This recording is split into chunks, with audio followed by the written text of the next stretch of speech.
तो आप को नमस्ते प्रणाम। मैं आपका अपना ठाकुर प्रखर सिंह और रात के 10 बज चुके हैं और कहानी का जो सिलसिला है बदस्तूर जारी है। आज की कहानी की बात करूं तो आज की कहानी एक ऐसे शख्स की कहानी है जिस शख्स को अगर आप उस पूरी कहानी को समझेंगे, जो कुछ हुआ पूरे घटनाक्रम को जानेंगे, तो कहीं ना कहीं एक चीज़, एक मैसेज जो आपके जहन में आएगा ये यही होगा कि आज के टाइम के हिसाब से, जिस हिसाब से कलयुग अपने चरम पे है, उस हिसाब से अगर आप ज़्यादा सीधे भी हैं तो कहीं ना कहीं वो भी आपके लिए खतरनाक हो सकता है। एक कहावत भी है कि सीधे तने वाले पेड़ जल्दी कटते हैं। कहावत ये भी है कि अगर कील सीधी हो तो ज़्यादा ठोकी जाती है। अब हमारे बड़े बुज़ुर्गों ने, हमारे पूर्वजों ने ये कहानी अगर बनाई है, ये कहावतें अगर उन्होंने कही है, तो शायद सदियों का तजुर्बा, दशकों का अनुभव, ये तमाम चीज़ें उन्होंने एनालाइज़ की हैं, उसके बाद ही उन्होंने बोला है। इन बातों में फिर कोई इफ़ या कोई बट है ही नहीं। लेकिन कभी कभार हम लोग ये चीज़ें भूल जाते हैं। हमें लगता है कि अच्छे बने रहो, और ज़्यादा अच्छा होना भी कभी कभार खतरनाक होता है। और आज की कहानी में ये चीज़ आपको सीधा सीधा देखने को मिलेगी। कहानी मध्य प्रदेश की है। मध्य प्रदेश में एक जगह लगती है अशोकनगर। कहानी इसी अशोकनगर में रहने वाले एक सेल्समैन जिसका नाम था सौरभ जैन। कहानी इसी सौरभ जैन की है। दरअसल इसी मध्य प्रदेश के अशोकनगर में सौरभ जैन अपने पूरे परिवार के साथ रहा करता। परिवार में उसके भाई थे, उसकी माँ थी, उसके पिता थे। उम्र भी ज़्यादा थी नहीं, लगभग 25-26 साल उसकी उम्र। ठीक ठाक तरीके से रहा करता, ठीक ठाक पैसे भी कमा रहा था। सेल्समैन की जो ड्यूटी थी उसकी, उसका जो जॉब था, साल 2013 के वक्त में ठीक ठाक पैसा वो कमा रहा था। धीरे धीरे वक्त आगे बढ़ा। जब सौरभ शादी के लायक हुआ तो फिर घर वालों ने उसके लिए रिश्ता देखा, और साल 2013 में रिचा नाम की लड़की से सौरभ जैन की शादी हो गई। शादी होने के बाद घर में बहू आई। बहू आने के बाद अब परिवार के सारे लोग खुश। बहू भी परिवार में एकदम घुल मिल गई। सास ससुर का, देवर का, बाकी सब परिवार के जितने लोग हैं सबका ख्याल रख रही। इस वजह से परिवार वाले भी अब एकदम खुश हैं कि बहुत अच्छी लड़की मिली है। शादीशुदा ज़िंदगी भी आगे बढ़ रही।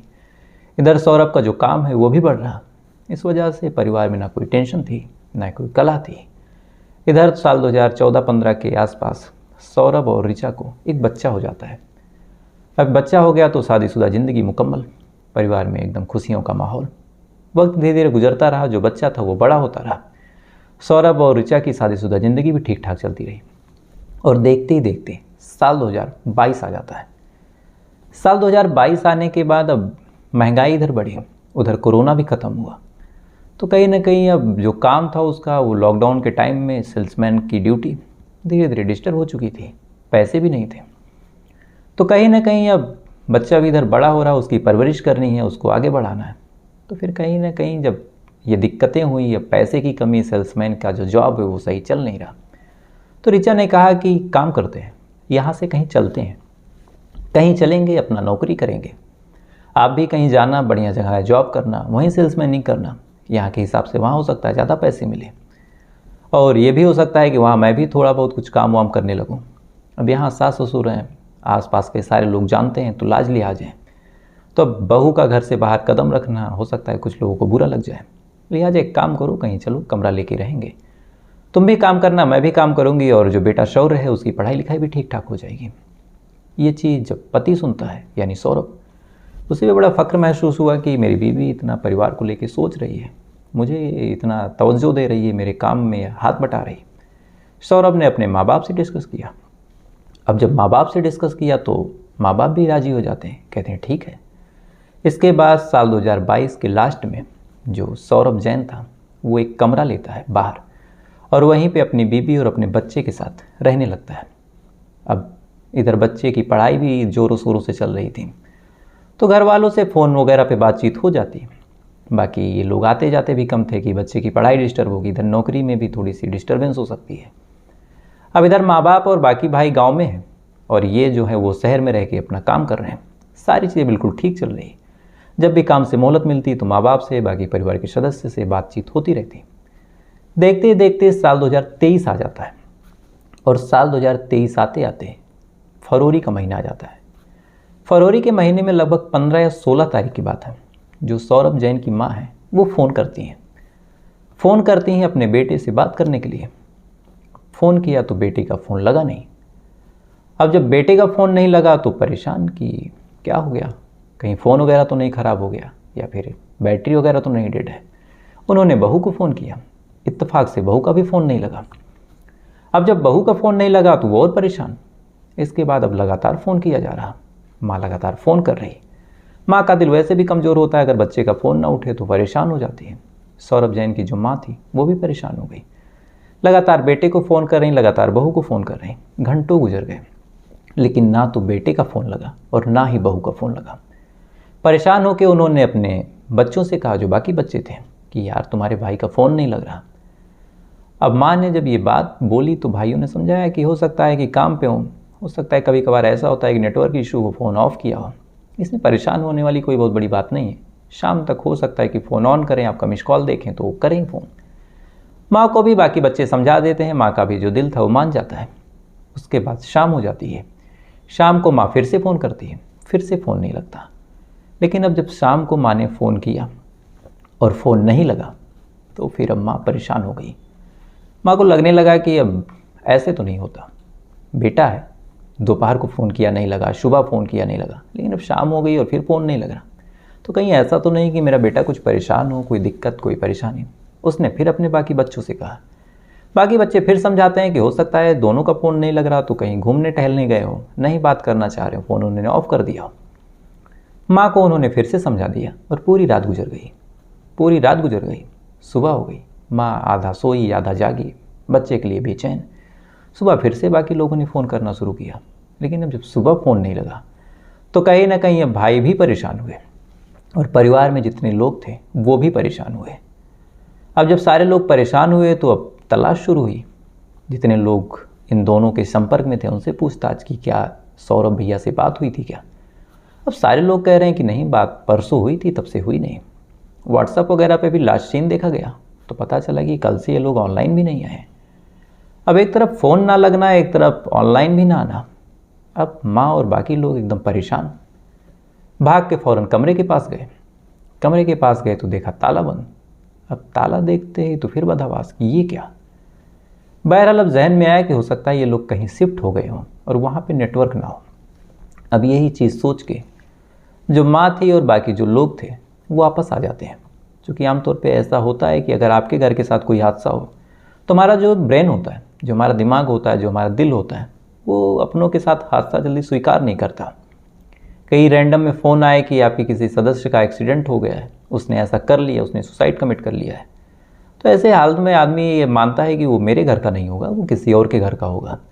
और ये चीज़ें यहाँ भी हो रही थी। एक तरफ सारे सबूत थे कि बच्चा 2 दिन से गायब है और कुछ खबर नहीं, लेकिन परिवार वाले आपस में एक दूसरे को मोटिवेट कर देते हैं। सारे लोग वापस आ जाते हैं। फ़ोन वगैरह पे फिर से कोशिश होती है।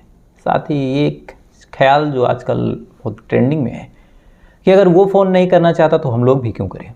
बाकी भाई अब जब उन्हें लगा कि कहीं शिफ्ट हो गए, उन्होंने फ़ोन वगैरह चेंज कर दिया, तो अगर वो कांटेक्ट नहीं रखना चाहते तो हम भी नहीं रखेंगे। इसके बाद फिर उन्होंने इग्नोर करना शुरू किया। माँ भी लगातार परेशान है, लेकिन बाकी लोग समझा रहे हैं और देखते ही देखते पूरा महीना गुजर गया। अब पूरा महीना जब गुजरा और ना कहीं से कोई खबर मिली, ना कहीं से कोई सूचना मिली, तो परिवार के सारे लोग परेशान। अब कहीं ना कहीं सीरियसली चिंता हुई, और जब सीरियसली चिंता हुई तो सारे लोग पहुंच जाते हैं पुलिस स्टेशन, और जो कुछ हो रहा था 1 महीने से वो तमाम चीज़ें बताते हैं कि मेरा जो बेटा है, मेरा जो भाई है, भाभी है, और मेरा जो भतीजा है, यानी ऋचा, सौरभ और उनका बच्चा शौर्य, ये तीनों महीनों से गायब है। अब ये चीज़ पुलिस वाले जब सुनते हैं, तो पुलिस वालों ने जब सुना कि तीनों गायब हैं तो फिर जहन में आया कि परिवार से वैसे भी अलग रह रहे थे, हो सकता है कि साथ वाथ छोड़ना चाहते हो, अलग रहना चाहते हो, कोई जॉब वगैरह बढ़िया लग गई हो तो कांटेक्ट नहीं रखना चाहते हो। पुलिस वालों ने कागज़ पे नोट किया और कहा कि ठीक है आप जाइए, हम खोज देंगे। लेकिन ना उन्होंने शायद खोजने की कोशिश की, ना इस मामले में उन्होंने बहुत ज़्यादा तेज़ी दिखाई। घर वालों को समझा बुझा के भेज दिया, बाकी कामों में जुट गए। धीरे धीरे और वक्त गुजरा और महीना आ जाता है जुलाई का।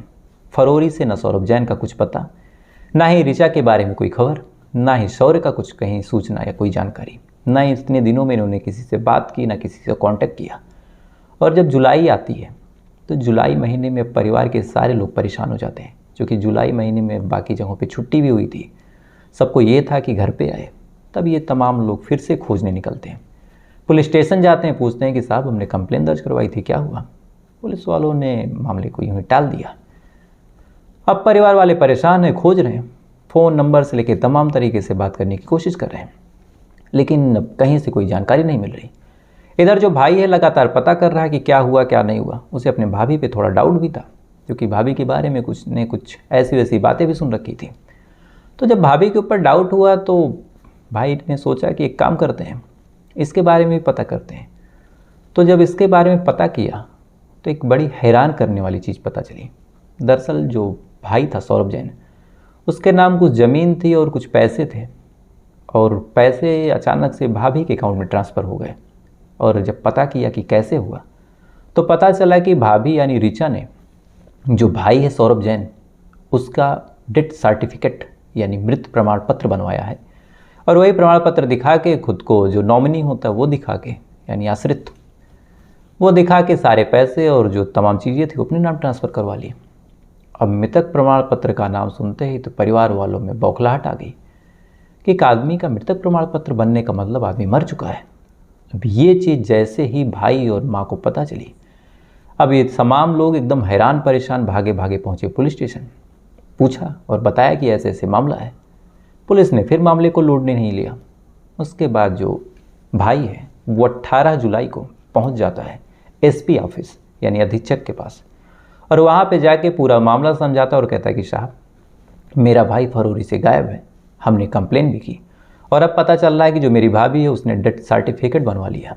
अब मेरा भाई 35 साल का एक बाका नौजवान आदमी, अचानक से वो मरा कैसे, और मरा तो फिर बॉडी घर पे नहीं आई और डेथ सर्टिफिकेट बन गया। तो हमें डाउट है कि कहीं भाभी ने तो कुछ नहीं किया। अब एसपी साहब ये जब मामला सुनते हैं तो उन्हें तो मामले की गंभीरता समझ में आ गई। फ़ौरन वो कोतवाली में आदेश देते हैं कि इस मामले की जांच पड़ताल की जाए। अब जब एसपी साहब का आदेश हुआ तब पुलिस वालों के कान में जू रेंगती है, और अब 18 जुलाई से एक शख्स जो फरवरी महीने से गायब है उसकी 18 जुलाई से जांच पड़ताल होती है। जब जांच पड़ताल हुई और जो भाभी थी ऋचा, जब उनके बारे में पता किया गया तो पुलिस के लिए लोकेशन ढूंढना कोई मुश्किल काम नहीं, लोकेशन मिल गई। पुलिस की एक टीम जाती है और जाने के बाद ऋचा को गिरफ्तार करती है। गिरफ्तार करके थाने लाती है और पूछती है कि जो तुम्हारा पति है वो कहाँ है, सौरभ जैन। अब ये सवाल जब ऋचा से पूछा गया तो ऋचा रोने लगती है और कहती है कि साहब, मेरे पति की मौत हो चुकी है। अब मौत की बात सुनते ही पुलिस वालों को लगा कि महिला सही बोल रही है, क्योंकि डेथ सर्टिफिकेट इसने बनवाया भी था और कह भी रही मौत हुई। फिलहाल पुलिस वालों ने पूछा कैसे हुई, तो इस पे उस महिला ने बताया कि कुछ महीने पहले की बात है, मैं और मेरे पति जो थे बाहर निकले थे, मैं किसी दुकान पे रुक गई, उसके बाद वो बाहर निकले और उनका रोड पे एक्सीडेंट हो गया। अब एक्सीडेंट हो गया और परिवार वालों से हमारा संबंध अच्छा था नहीं, और वो मर भी गए, तो मुझे लगा कि घर पे बॉडी लाने का क्या मतलब। यहीं पे एक जगह है जहाँ बड़ी फेमस है, मुक्तिधाम, वहाँ पे जाके मैंने अंतिम संस्कार करवा दिया। पुलिस को लगा चलो ठीक है। फिर पूछा कि कितनी तारीख की बात है। इस पे जो ऋचा थी उसने तारीख बता दी कि इतनी तारीख की बात है, इतनी तारीख को एक्सीडेंट हुआ था इस जगह पे।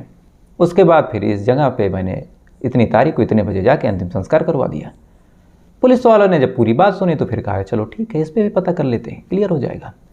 इसके बाद पुलिस की एक टीम पहुंच जाती है मुक्तिधाम के शमशान घाट पे, और वहाँ पे जो रजिस्ट्री होती है, आमतौर पे जितने मुर्दे जलते हैं उनकी रजिस्ट्री की जाती है। रजिस्टर चेक किया कि क्या सौरभ जैन नाम से कोई लाश आई थी। अब वहाँ जब चेक किया तो पता चला कि सौरभ जैन नाम की कोई लाश आई ही नहीं थी। अब सीधा मतलब है कि जो ऋचा है वो झूठ बोल रही। लिहाजा पुलिस वाले अब आते हैं और ऋचा से बड़ी तबीयत से पूछताछ करते हैं, और जब तबीयत से पूछताछ किया तो फिर ऋचा ने जो कुछ कहा और जो पूरी कहानी बताई, उसे सुनने के बाद पुलिस वालों के भी पैरों तले जमीन खिसक गई कि एक आदमी इतनी बार कैसे मूर्ख बन सकता है। दरअसल ऋचा और सौरभ जैन की जो शादी हुई थी वो साल 2013 में हुई। दोनों एक दूसरे के साथ काफ़ी खुश थे, एक दूसरे के साथ एंजॉय कर रहे थे अपनी लाइफ को, अपनी ज़िंदगी को। लेकिन इसी दौरान जब शादीशुदा ज़िंदगी आगे बढ़ी, 6-7 साल बीत गए, साल 2020 आ गया। तो साल 2020 में सारे लोग एकदम खाली थे, कोरोना का टाइम था, कोविड से ग्रस्त। तो इसी दौरान जो ये ऋचा थी सोशल मीडिया चलाने लगी, इंस्टाग्राम, फेसबुक चलाते चलाते, इंस्टाग्राम चलाते चलाते इसके पास एक रिक्वेस्ट आ जाती है, और वो रिक्वेस्ट है एक दीपेश नाम के आदमी की। अब दीपेश की रिक्वेस्ट आई, फिर बातचीत हुई। दीपेश ने भी पूछा कहाँ हो, तो इसने बताया कि मैं अशोकनगर की हूँ। उसने कहा कि मैं भी बगल का ही हूँ। उसके बाद दोनों के बीच बातचीत शुरू हो गई। बातचीत आगे बढ़ी तो फिर दोनों ने एक दूसरे को अपना नंबर दे दिया। अब नंबर दिया तो फिर दोनों के बीच लगातार अब बातचीत हो रही, लगातार एक दूसरे के साथ। अब ये हुआ कि जल्दी से लॉकडाउन ख़त्म हो, मिला जाए। इत्तेफाक से लॉकडाउन में कुछ समय के बाद खुल गया। इसके बाद दोनों एक दूसरे के साथ मिलने जुलने लगे। अब मिलने जुलने लगे, उसके बाद दोनों के बीच नज़दीकियाँ हो गई, दोनों के बीच प्यार हो गया। और जब प्यार आगे बढ़ा तो ये जो महिला थी यानी ऋचा दीपेश के साथ भाग जाती है। अब भागने के बाद इधर पति परेशान, परिवार के बाकी लोग परेशान कि कहाँ गई, किसके साथ गई, और अपने बेटे को भी लेके गई थी। अब गुपचुप तरीके से खोज भी रहे हैं, किसी को जानकारी भी नहीं दे रहे हैं कि ऐसा ना हो कि बदनामी हो जाए, बेइज्जती हो जाए। आसपास के लोग पूछते तो बताते कि मायके गई है, रिलेशन में गई है। गुपचुप तरीके से खोज रहे, ना कोई पुलिस एक्शन हुआ, ना कोई कंप्लेन हुई। और ये सौरभ की जो पत्नी थी ऋचा, कई महीनों तक दीपेश के साथ रहती है। रहने के बाद अचानक से लौट आती है। लौटने के बाद अब अपने पति से कहती है कि वो आदमी मुझे बहुत परेशान करता था और मुझसे बहुत बड़ी गलती हुई जो मैं उसके साथ गई। एक बार मुझे अपने साथ फिर से मौका दे दूं और ये गलती नहीं होगी। पत्नी का इतना कहना हुआ जो सौरभ जैन है फिर से पिघल जाता है और कहता है कि ठीक है, अगर तुमने गलती की है कोई बात नहीं, गलती इंसान से होती है, अब मत करना। इतना कह के फिर से उसे अपना लेती है। उसके बाद फिर से वो रहने लगी। लेकिन अब पति ने तो अपना लिया, लेकिन परिवार के बाकी लोग उसे उस नज़र से देख नहीं रहे। उसने फिर अपने पति से शिकायत की और कहा कि यहाँ पे रहना ठीक नहीं है, ये लोग मुझे ताना मारते हैं, इस तरह से देखते हैं, मुझे अच्छा नहीं लगता। तो एक काम करो, कहीं बाहर लेके चलो, लेकिन ऐसा मत दिखाना कि इस वजह से चल रहे हो। हम लोग दिखा देंगे कि नौकरी के लिए जा रहे हैं, बच्चे को पढ़ाने के लिए जा रहे हैं, ताकि किसी को डाउट भी ना हो। जो सौरभ जॉन है फिर से बीबी की बातों में आ गया। फिर से ये लोग निकल गए बाहर रहने के लिए। अब बाहर रहने के दौरान फिर अब प्लान, साजिश, तमाम चीज़ें बन चुकी थी। अचानक से जो दीपेश था, जहाँ पे लोग किराए के कमरे में रह रहे थे, वहाँ आ जाता है। आने के बाद जो ऋचा थी वो कहती है कि मेरे मामा का लड़का है और अगर इतराज़ ना हो तो इसे अपने साथ रख लिया जाए, घर बड़ा है, कमरे भी हैं। इसके बाद दीपेश को जब सौरभ देखता है, चूँकि उससे पहले उसने कभी देखा भी नहीं था कि किसके साथ भागी है, तो फिर कहता है ठीक है, तुम्हारे मामा का लड़का है तो रख लो।